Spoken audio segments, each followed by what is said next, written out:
ఉన్నటువంటి నేపథ్యంలో municipal corporation కి సంబంధించి జగన్మోహన్ రెడ్డి గారు బీ ఫామ్ ఇచ్చి జగన్మోహన్ రెడ్డి గారి ఆశీస్సులతో ప్రజల దగ్గరికి పంపిస్తే ఆ రోజు వైఎస్ఆర్ కాంగ్రెస్ పార్టీ అభివృద్ధి సంక్షేమ కార్యక్రమాలు అమలు చేస్తున్నటువంటి విధానం కానీ జగన్మోహన్ రెడ్డి గారి పరిపాలన తీరు కానీ చూసి ప్రజలు వైఎస్ఆర్ కాంగ్రెస్ పార్టీకి ఓటు వేస్తే ఆ YSR Congress party B form మీద గెలిచినటువంటి కార్పొరేటర్లు తల్లిపాలు దాగి రొమ్ము గుద్దినటువంటి సందంగా గెలిచి మంత్రి అయినటువంటి నారాయణ గారు ఉన్నటువంటి కార్పొరేటర్లని ప్రలోభ పెట్టి మభ్యపెట్టి భయపెట్టి బ్లాక్మెయిల్ చేసి వాళ్ళందరినీ ఒక్కొక్కరిని తీసుకువెళ్ళడం జరిగింది.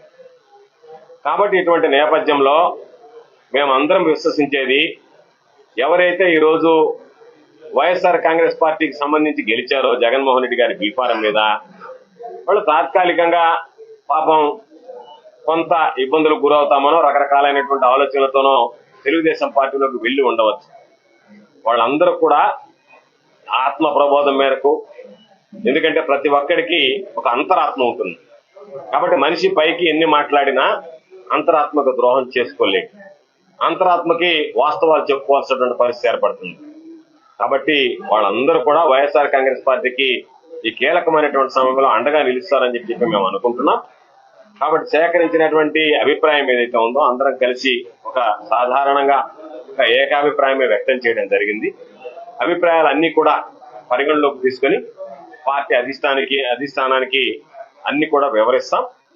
వివరించిన తర్వాత పార్టీ అధిష్టానం తీసుకున్నటువంటి నిర్ణయం ప్రకారం అందరం వెళ్ళాలి. కాబట్టి జగన్మోహన్ రెడ్డి గారి తుది నిర్ణయం అని చెప్పి ఒక తీర్మానం ఆమోదించి జగన్మోహన్ రెడ్డి గారు తీసుకున్నటువంటి నిర్ణయానికి కట్టుబడి అందరం కూడా కలిసి పనిచేస్తామని చెప్పి ఒక నిర్ణయం తీసుకుని దాని ప్రకారం ఈరోజు పార్టీకి కూడా ఇవన్నీ కూడా నివేదించడం జరుగుతుంది.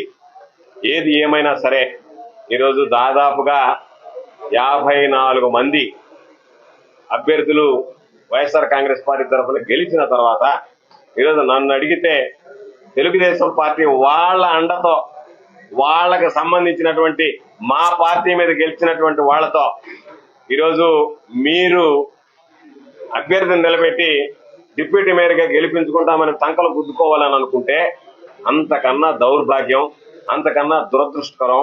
మా పార్టీ మీద ఆధారపడి బ్రతకాల్సినటువంటి దౌర్భాగ్యమైనటువంటి రాజకీయ పరిస్థితులు మీకు రావడం అంటేనే మీ